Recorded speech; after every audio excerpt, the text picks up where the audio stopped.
आने वाला है, उसकी तरफ देखना भी मत। हाँ, अरे मैं तो जोर से भाग लूंगा आंखें बंद करके बस। हाँ, और फिर कहीं गिर जाएगा टकरा के। तो फिर मैं करूं क्या? जब भी उस घर की तरफ देखो तो वही एक अजीब सी परछाई डांस करती हुई। चलो चलो। अरे वो देखो, 2 दिन से वो आदमी एक ही जगह पर खड़ा है। अरे वो आदमी नहीं है, आत्मा है, आत्मा।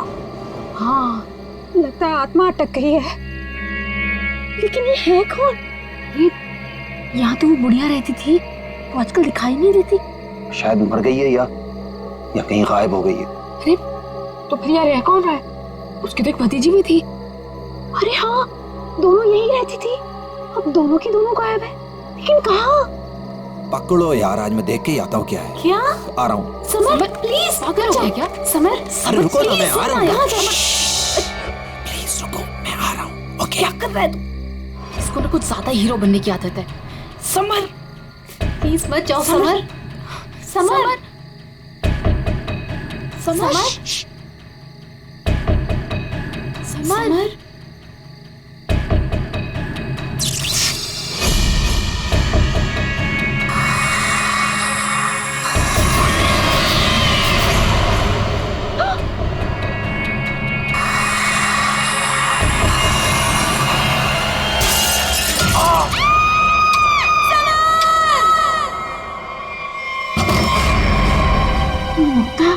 क्या हुआ बेटा? हमने वो गूंज महल वाला रास्ता पकड़ा था और वो बेवकूफ समर वो महल के अंदर चला गया था। अरे पर तुम लोग उस रास्ते गए क्यों? बेटा समर तो ठीक है ना? माँ, किसी ने अंदर से उस पे फूलदान फेंक कर मारा। हम लोग भागकर वहां से आ गए। मैंने गिनी और सबर को बोल दिया कि अब से हम उस रास्ते से कभी नहीं जाएंगे। अच्छा किया बेटा, गूंज महल से दूर रहना ही अच्छा है। आ गए? अरे कहाँ दिन भर आवारागर्दी करता फिरता है तू? भैया घर की हालत देखो क्या हो गई है। माँ की बीमारी की वजह से लोन लेने की नौबत आ गई है। ऐसे फालतू घूमने से अच्छा कोई नौकरी क्यों नहीं ढूंढ लेते? नौकरी मिल गई है मुझे। अच्छा, कौन सी बेटा, कहाँ नौकरी मिली तुझे? भैया कहाँ मिली है नौकरी? जवाब दो। गूंज महल में। ए, तुझे पता है तू क्या बोल रहा है? अरे गूंज महल में जो बुढ़िया रहती है वो मर चुकी है और उसकी भतीजी का भी कुछ अता पता नहीं है। बेटा वहां पे तो आत्माएं रहती है और तू ऐसी जगह पे जाके नौकरी करेगा? नहीं नहीं, तुझे वहां जाने की कोई जरूरत नहीं है। नहीं, तू वहां नहीं जाएगा। माँ, वो बुढ़िया मरी नहीं है और उसी की भतीजी को पियानो सिखा रहा हूं मैं। 50,000 रुपए दे रहे महीने के। 50,000? म्यूजिक सिखाने के इतने सारे रुपए? माँ, मैं ये 50,000 रुपए एडवांस। अब हमारी सारी मुसीबतें खत्म। भैया पता है आज रात को हमारे साथ क्या? म्यूजिक सिखाऊंगा मैं पैसे कमाऊंगा। म्यूजिक सिखाऊंगा, भैया पैसे कमाऊंगा। ये लड़का कभी किसी की नहीं सुनता, तुम देख लेना, कोई न कोई मुसीबत ला के रहेगा एक दिन ये। बल्लू को नौकरी मिल गई और उसने मुझे बताया भी नहीं, और ये ऐसे अजीब से बर्ताव क्यों कर रहा है? वो देखो, देखो कैसे अपने आप से बातें कर रहा है। पता नहीं किससे बातें करते रहता है। ऐसे। बल्लू, बल्लू। हाँ हाँ हाँ, मुझे जाना होगा समर। बल्लू हमारी बात तो सुनो। मुझे काम के लिए लेट हो रहा है। गूंज महल में मेरा इंतजार हो रहा है। बल्लू, मेरी बात सुनो, वहां मत जाओ। मैं नहीं जानता कि तुम क्या कर रहे हो, लेकिन वहां जान का खतरा है। ये देखो मेरे साथ क्या हुआ है।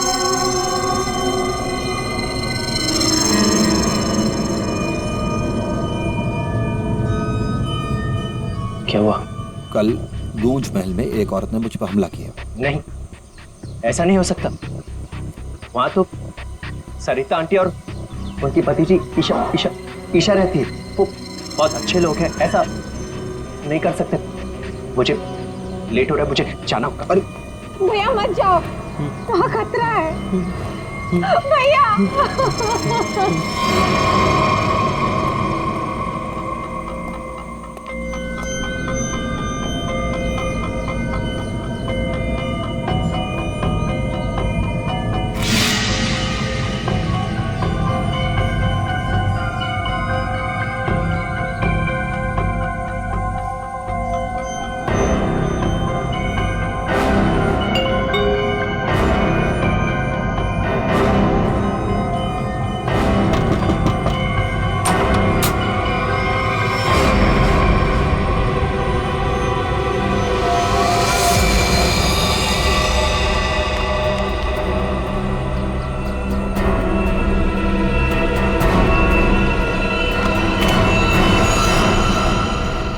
इस लड़के से सारी उम्मीद ही छोड़ दी है।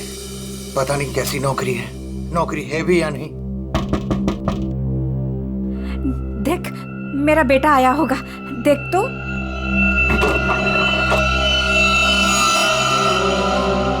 भैया भैया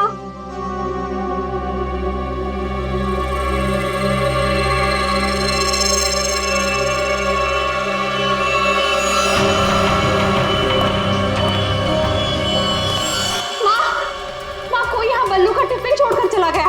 बल्लू को कुछ हुआ तो नहीं ना?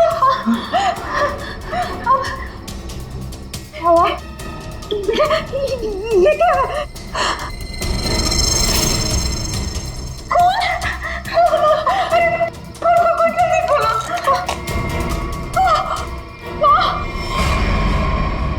ये है वो गूंज महल जहाँ पे आपका बेटा बलविंदर यानी बल्लू कल आया था और उसके बाद से वो वापस नहीं आया। यहाँ पे 2 औरतें रहती हैं, एक बुजुर्ग औरत सरिता देवी और उसकी भतीजी ईशा है। और आप लोगों के हिसाब से वो लोग कुछ अजीब है, राइट? सर ये पूरा घर ही अजीब है। यहाँ की खिड़कियों से रोशनी चमकती है, साए दिखते हैं, यहाँ से गुजरने वाले लोगों पर चीजें फेंककर हमला करते हैं। पता नहीं मेरा भाई कैसे फंस गया यहाँ। बल्लू यहाँ नौकरी करता था? जी हाँ, और इसी घर से मेरे बेटे का खाने का डिब्बा वापस आया था, खून से भरा।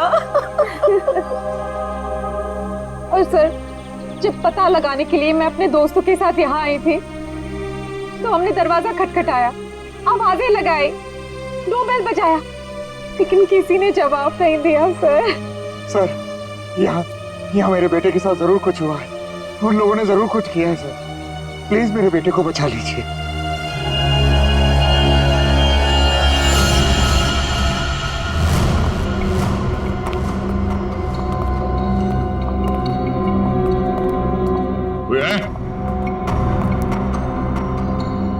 क्या तो कोई दिख नहीं रहा? आत्मा कहाँ दिखाई देती है सर, सीधी अटैक करती है। सर यहाँ पर बल्लू, सरिता और ईशा, इनमें से कोई होना ही चाहिए। सरिता जी हैं भी या नहीं किसी को कुछ नहीं पता सर। लोग तो यहाँ तक कह रहे हैं कि सरिता जी की मौत हो चुकी है। यहाँ हुआ तो है कुछ।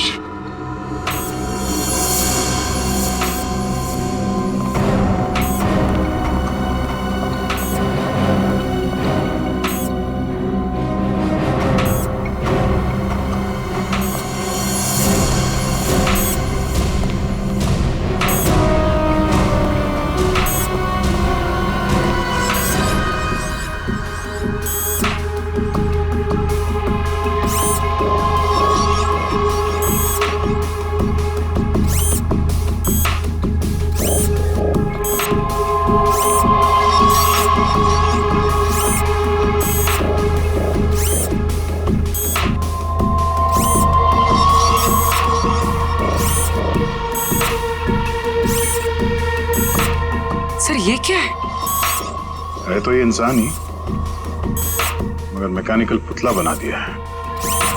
खुद ताली बजा रहा है।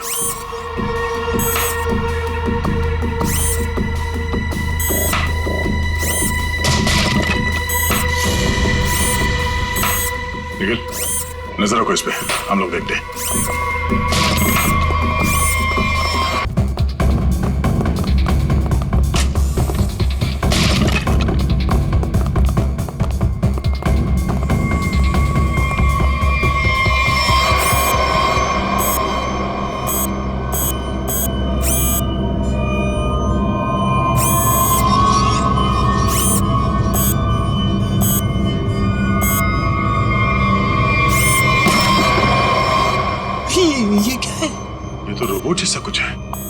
उसके एक्शन और मूवमेंट्स देखो कितने मैकेनिकल है।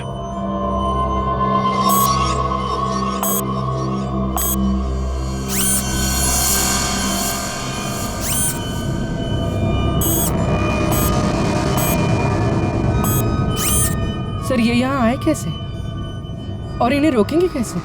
इसे तो टेक्निकली रोका जा सकता है। ये क्या है? पूरी नजर रखना इसमें।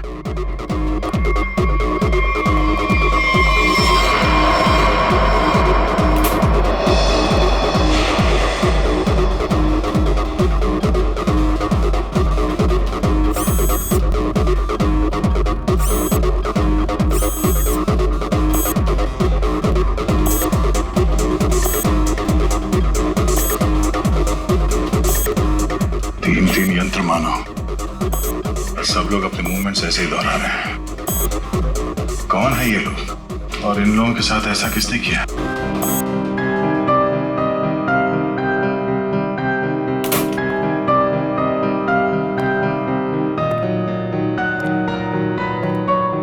बलवंत,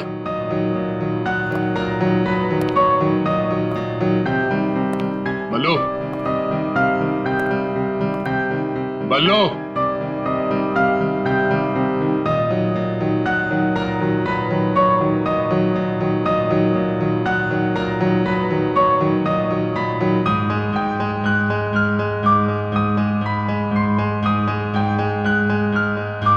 बात नहीं करनी।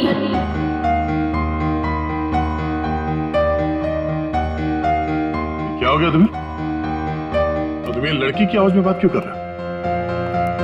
और ये तुम्हारे कपड़ों पे ये खून कैसे? हाँ? बल्लू इधर देखो, मैं तुमसे कुछ बात कर रहा हूं, मेरी तरफ देखो।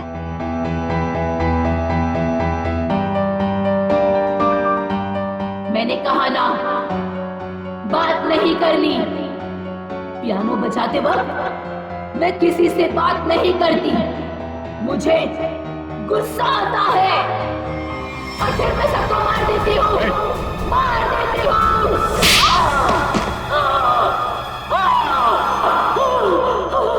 बोलो, अरे बोलो। एक्सक्यूज मी, कौन हो तुम? तुम कौन हो? हाथ ऊपर। देखिए आप गोली मत चलाना, गोली मत चलाना, ये मेरा ही घर है, आप गोली मत चलाना, मारना मत मुझे आप प्लीज। तुम्हारा घर है ये? हाँ, ये मेरा घर है। क्या खेल खेल रहे हो तुम यहाँ? हाँ? और तुम्हारे घर में ये सब लोग कौन है? शायद ह्यूमन मशीन्स हैं जो तुम्हारे इशारे पे नाच रहे हैं। क्यों? सर ये क्या कह रहे हैं आप? मैं नहीं जानता सर मेरी कंसर्न क्या आपको बताता हूँ सर, ये मेरा घर है और यहाँ पर जो है ना सर, मेरी सरिता आंटी और मेरी एक कजिन है ईशा, वो रहती है सर। वो कैसी है वो देखने के लिए आया था सर मैं, दैट्स माय ओनली कंसर्न। ये कौन है मैं नहीं जानता, आप कौन? सीआईडी। सीआईडी? मेरा नाम आकाश है, मैं सूरत में रहता हूँ सर, और यहाँ पर है ना हर 2-3 महीने में एक बार आता रहता हूँ सर। प्रॉब्लम क्या हुई मैं आपको बताता हूँ, उनका फोन है ना स्विच ऑफ आ रहा था, तो मुझे पता नहीं चल रहा था कि क्या हुआ है, और फिर अब यहाँ पर आकर देखता हूँ तो आपको यहाँ पर ये इसके शर्ट पर खून लगा है सर। मेरी आंटी और ईशा को इसने कुछ किया तो नहीं ना सर, इसलिए मार तो नहीं डाला ना उन्हें सर?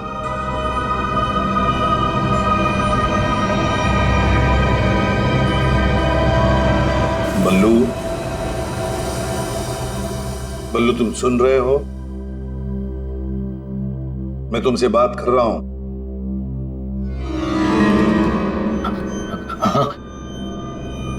अब मुझसे कुछ पूछ रहे हैं? हाँ। क्या हुआ? बल्लू, हमें बताओ, तुम गूंज महल गए थे ना, तब तुम्हारे साथ क्या हुआ? क्या हुआ तुम्हारे साथ? कुछ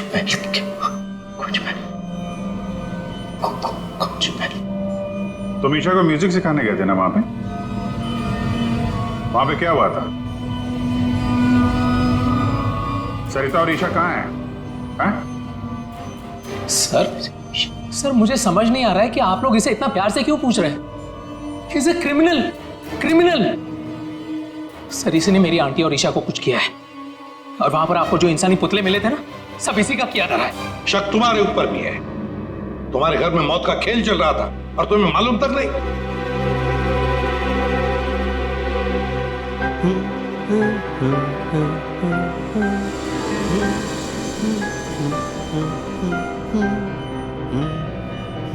सचिन, वो फोटोग्राफ दिखाओ।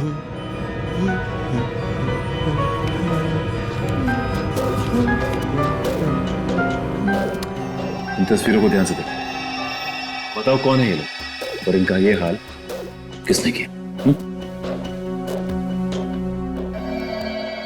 ये सब लोग जिंदा है, जिंदा है। ये लोग तुम्हें जिंदा लग रहे हैं? हाँ, जिंदा जिंदा। मुझे बताया गया था कि ये रिश्तेदार हैं और म्यूजिक सुन रहे हैं। ये झूठ बोल रहा है सर, इनमें से कोई मेरा रिश्तेदार नहीं है। सर ये ड्रामा कर रहा है, सबको मार दिया और अब क्या बकवास कर रही है? तुम्हें चाय के लिए कहा था ना, चाय किधर है? हाँ? ये ईशा कुछ बोल क्यों नहीं रही? ये अकेला क्यों ताली बजा रहा है? हाँ? मम्मी को बोल देता हूं, रुकूं या भाग जाऊं? कितना बड़ा और डरावना घर है। सर आप मेरी बात सुनिए सर, ये पूरा का पूरा पागल हो चुका है। He's a psycho killer। Bablu क्या हुआ था कल जब तुम ईशा को म्यूजिक सिखाने गए थे? कुछ याद है वहां पे क्या हुआ था? हा? क्या हुआ था वहां पे? चाय चाय पिलाई थी उसने। हाँ बराबर। चाय चाय चाय। तो फिर ईशा कहाँ गई? बल्लू, बल्लू, किसका खून था तुम्हारे कपड़ों पर? हाँ? फिर दया पर हमला क्यों किया तुमने? कपड़े? अरे मेरे कपड़े बदल गए। मेरे कपड़ों पे खून था। खून था कपड़ों पे। खूनी के कपड़े पे खून ही होता है। एक मिनट, आप जरा उधर चलो। चुप रहिए, बीच में गोली मत। चाय लेके आओ। ईशा को ये आदमी तो किसी भी सवाल का जवाब ठीक ठीक दे नहीं रहा।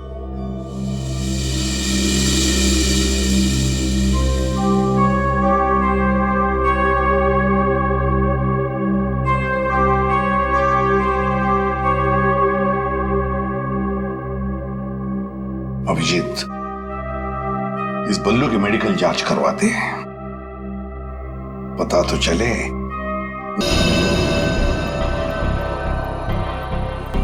बल्लू की कमीज पर एक लड़की का खून लगा हुआ। इस कमीज पर जो खून लगा है ये लड़की का है, ये मैंने पता लगा लिया है। ये रही उसकी डीएनए रिपोर्ट। अब मैं आपसे सिर्फ ये जानना चाहता हूं कि ये जो लड़की मरी है ये कौन है और इसे किसने मारा? इसे आपने मारा? नहीं? या फिर इसे आपने मारा? नहीं? या फिर इसे तुमने मारा?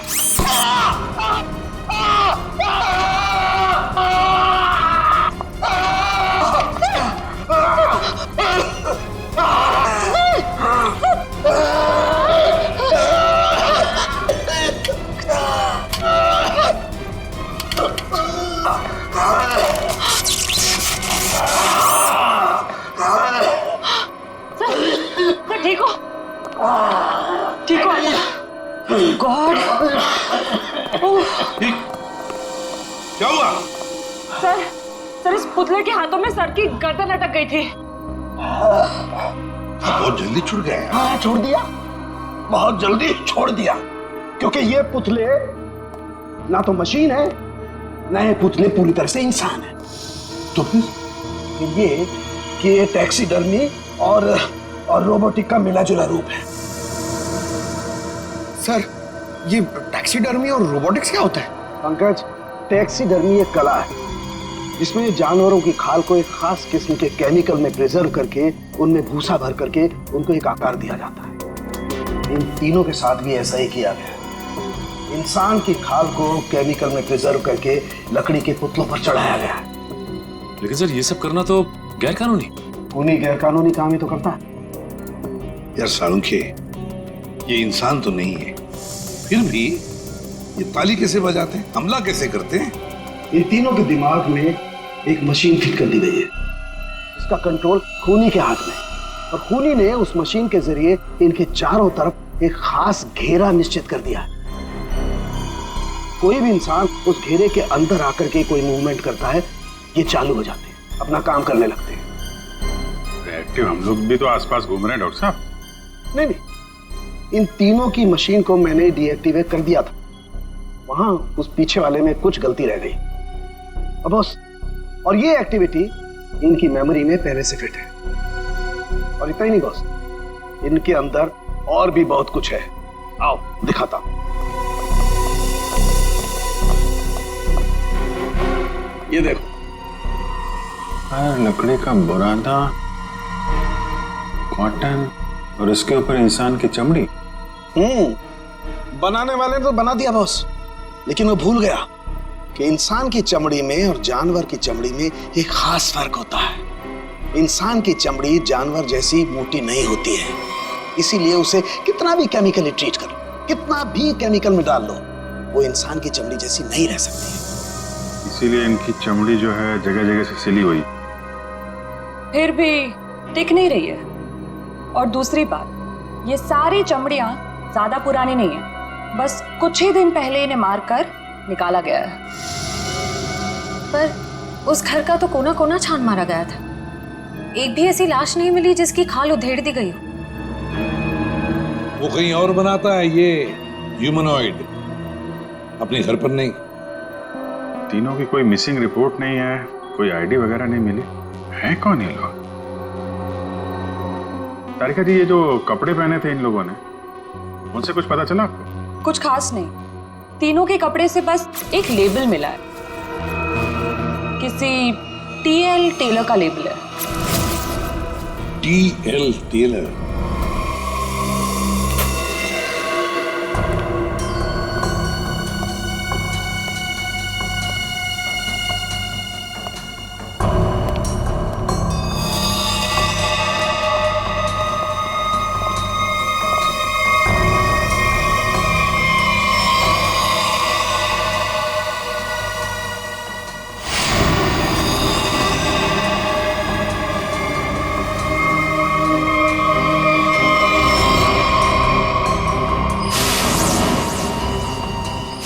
चाकू मारा कैसे? कई बार मारा था सर। बल्लू के कपड़े पे जो खून के छिटे थे, कहीं इस लड़की के तो नहीं? ये तो बल्लू ही बताएगा। मुंजी, असली बात ये है कि गूंज महल में से एक लाश मिली हमें, एक लड़की की लाश। ये है वो लड़की। क्या आप जानते हैं इसे? किन्नी है ये, मेरे बेटे की दोस्त। ये मर गई क्या? तो ये बल्लू उस लड़की को जानता था सर? और मोहन जी, बल्लू के कपड़ों पर गिनी का खून है। मोहन जी, आप प्लीज थोड़ा वेट करिए, हम आपको बुलाते हैं। एसीपी सर, मैंने बल्लू की सारी रिपोर्ट्स पढ़ ली हैं। डॉक्टर सालुंखे से भी बात हुई मेरी। बलवंत के खून में ऐसे ड्रग्स हैं जिससे इंसान सच और झूठ के सपने के अंतर को नहीं समझ पाता। उसे उस वक्त जो कहा जाए उसे वही सच लगता है। तो क्या डॉक्टर साहब, ये बलवंत ड्रग के इन्फ्लुएंस में किसी को मार भी सकता है? जी, ऐसा हो भी सकता है और नहीं भी। हमने बलवंत को कुछ मेडिसिन्स दी हैं। आधी बेहोशी की हालत में हम बलवंत के दिमाग के माध्यम से वापस गूंज महल जाएंगे। क्या तुम मुझे सुन पा रहे हो बल्लू? हाँ। गुड। अब एक काम करो, अपनी आंखें बंद करो और ठीक उसी तरह वापस गूंज महल जाओ जैसे तुम पहली बार गए थे। बोलो ईशा, क्यों बुलाया? वो मेरे पास एक नौकरी है तुम्हारे लिए, करोगे? नौकरी? हाँ, तुम म्यूजिशियन हो ना, पियानो बजाते हो, मैं जानती हूँ। मैं तुम्हें 50,000 रुपए दूंगी। 50,000? हाँ, अब तुम यहाँ बैठो, कहीं जाना मत, मैं तुम्हारे लिए चाय बना के लाती हूँ, ठीक है? यही बैठना। चाय नहीं चाहिए ईशा, सुनो। ये 50,000 की नौकरी कर लूं? कर लेता हूं, पैसे अच्छे हैं, उससे माँ का इलाज भी हो जाएगा। लेकिन ये ईशा मुझे कुछ बताने वाली थी, उससे कुछ बोल नहीं रही। पता नहीं क्या हुआ ऐसे, और ये घर भी थोड़ा सा अजीब लग रहा है। कहीं ईशा कोई मुसीबत में तो नहीं है?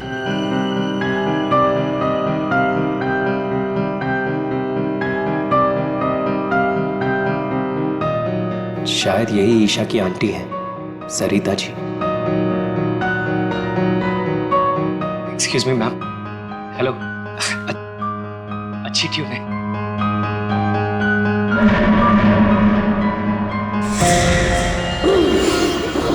नहीं छोड़ूंगी। छोड़ो। किसी को नहीं छोड़ूंगी। छोड़ो। अरे क्या कर रहे हो? बोलो। नहीं छोड़ूंगी। संभालो उसे, मार डालेगा वो डॉक्टर को। नहीं छोड़ूंगी। संभालिए आप इसे। नहीं छोड़ूंगी। बल्लू, ये लड़की की आवाज में क्या बात? डॉक्टर साहब, नहीं छोड़ूंगी। पकड़िए आप इसे। किसी को नहीं छोड़ूंगी।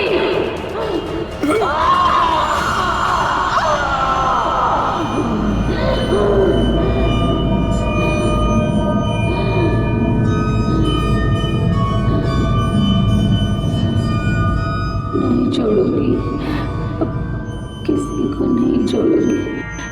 पुतला बना दिया, परेशान कर दूंगी। बची हुई बॉडीज मछलियों को खिला दूंगी।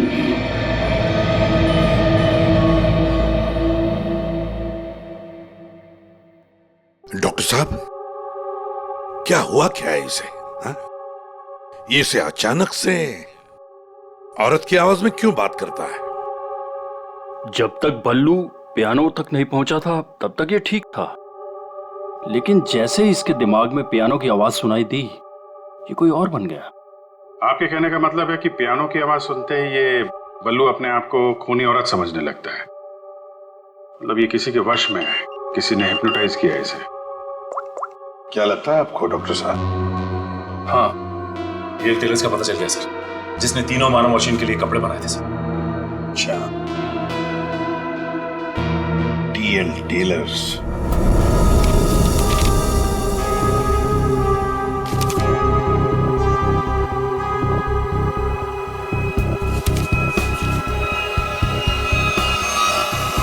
साहब जी। हाँ, अभी आया। देखिए सर, ये ऑर्डर एलपी प्रोडक्शन का है। 19 दिसंबर 2015 को कपड़ा दिया था और 1 जनवरी 2016 को 5 कॉस्ट्यूम और नाप भी है, और ऑर्डर देने वाली का नाम भी है, रॉबी का, और फोन नंबर भी है सर। 91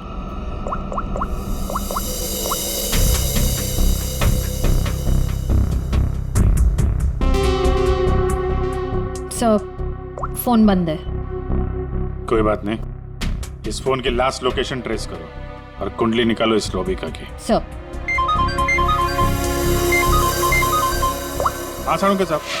अभिजीत, इन ह्यूमनॉइड्स में हमें भूसे के साथ साथ 2 और खास चीजें मिली हैं। एक तो एक खास कागज के टुकड़े, ऐसा कागज जिस पर न्यूज छपती है, अखबार में काम आने वाला कागज। और दूसरा समुद्र के नमक के कुछ अंश। Thank you very much sir. Sir क्या हो सर? एक कारखाना ढूंढो जहां पे अखबार को छापने का कागज बनता और वो जगह समंदर के करीब हो।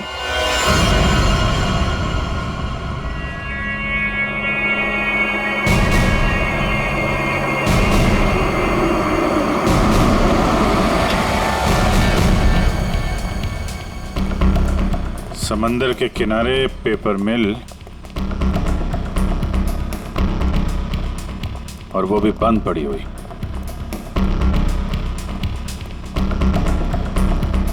सर यहाँ पे ये पेपर और ये पेड़ की छाल और वहां पर कपड़े, यहाँ तो हर वो चीज मौजूद है जो मानव मशीन के अंदर भरी गई है।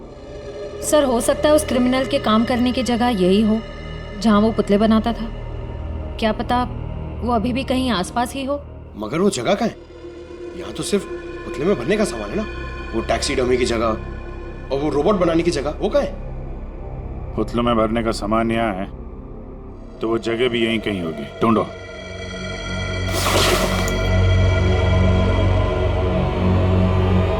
सर! तो ये वो जगह है जहां पे ह्यूमन मशीन बनाई जा रही है।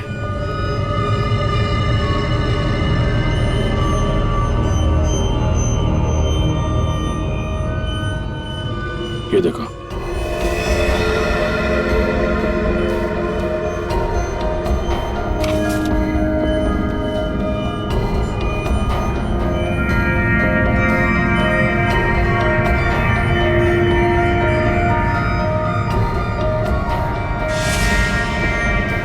पूरा मैकेनिज्म है यहाँ पे।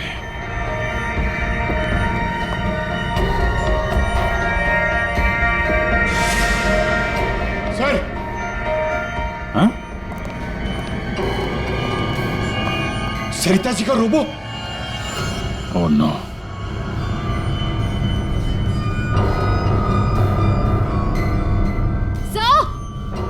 सर जल्दी आइए। सर ईशा, सर खूनी ने इसका सारा खून निकाल दिया है। इसकी सांसें भी बहुत धीमी चल रही हैं। इसको हॉस्पिटल लेके चलो जल्दी। एम्बुलेंस को फोन करो। हेलो, सरिता को तो उसने रोबोट बना दिया, अब इसका भी वो हल करने वाला था। सर, रोबिका की लोकेशन का पता चल गया। आज तो हद हो गई। कब से वैनिटी का इंतजार कर रही हूँ। कोई मुझे सीन समझाएगा या फिर मैं पैकअप अनाउंस कर दूं। काजल, काजल, कहाँ हो तुम? नहीं चाहिए मुझे। काजल! सॉरी रोबिका मैडम, एक्चुअली वो स्क्रिप्ट में थोड़ा सा चेंज हुआ है। व्हाट? सीन में चेंज हुआ है? लास्ट मिनट में डायलॉग्स कैसे याद करूंगी? एनीवे, स्क्रिप्ट दो। मैम, एक्चुअली जो सीन होने वाला है ना, वो स्क्रिप्ट आपके को स्टार के पास है। How can you do this? तुमने स्क्रिप्ट मुझसे पहले को स्टार को दे दी। तुम जानती हो ना मैं कौन हूँ। शो क्विट कर दूंगी 1 मिनट में। टीआरपी नीचे और शो बंद। बोलो, क्विट करूं? एनीवे, कहाँ है वो को स्टार? मैम, वहाँ आपका नया को स्टार आपका वेट कर रहा है। ओके, अभी मजा चखाती हूँ उसको।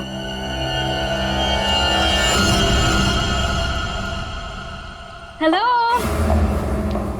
कोई है? यहाँ तो कोई नजर नहीं आ रहा। हेलो, कोई है यहाँ पर? हेलो, हेलो, कोई है? पता नहीं ये काजल भी ना यहाँ क्यों भेज दिया मुझे।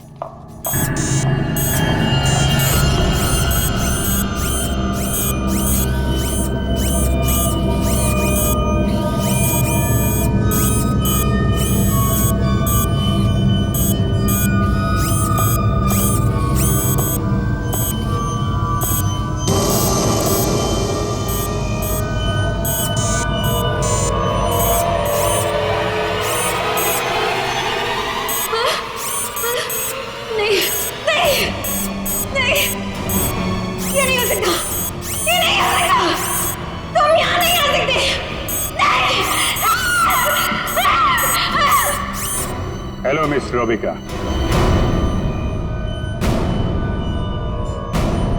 कौन हो तुम सब? और ये सब नाटक क्या है?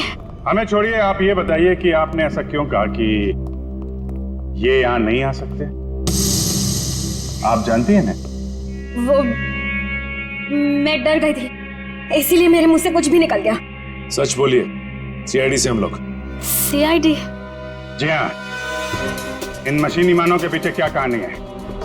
कौन है वो 3 लोग जिन्हें तुमने इस हालत में पहुंचा दिया? ईशा और सरिता के साथ क्यों किया तुमने ऐसा? मैं सामने जरूर हूं, लेकिन इसके पीछे दिमाग किसी और का है। किसका है? लेकिन सर, आपने हम सबको यहाँ क्यों बुलाया है? हाँ सर, मेरी समझ में ये नहीं आ रहा है कि आप लोग किस किस को पकड़ेंगे। कभी बल्लू पर शक, कभी हम लोगों से पूछताछ। आखिर आप लोग चाहते क्या है ना? कुछ तो बताइए सर, ये सब किसने किया है? सारे सवालों का जवाब मिल जाएगा, लेकिन यहाँ आप लोगों को बुलाया है एक कहानी सुनाने के लिए। कहानी? जी हाँ, कहानी। कहानी एक इंसान की जिसका दिमाग बड़ा शातिर था। उसके दिमाग में एक प्लान पल रहा था, लोगों को मारना, फिर रोबोटिक्स और टैक्सीडर्मी के जरिए उन्हें वापस जिंदा करना। और ऐसे में वो मिला एक खूबसूरत लड़की से, जिसकी एक बेरहम आंटी थी जो उसे बहुत तंग कर रही थी। उस लड़के के दिमाग में एक आइडिया आया। उसने उन दोनों को एक बहुत बड़े कोठी में शिफ्ट करवा दिया।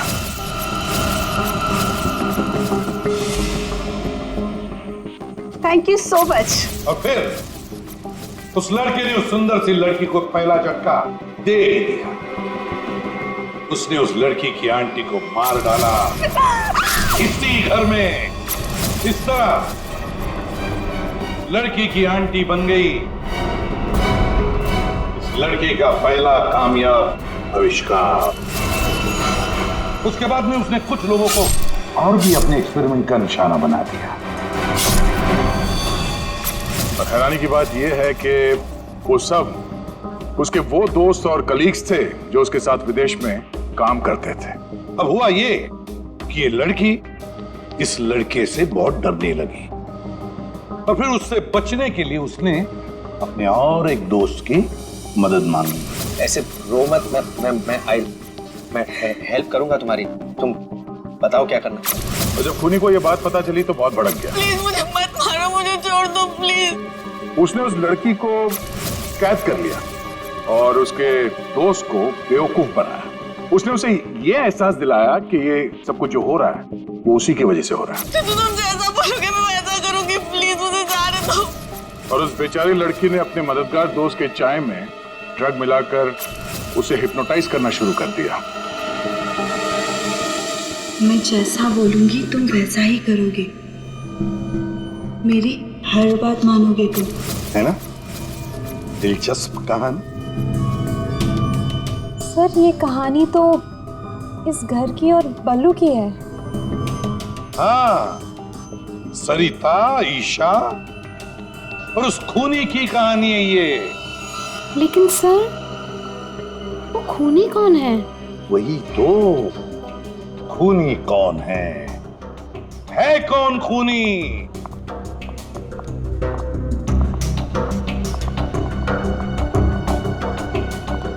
कहां फंसा दिया तुमने मुझे?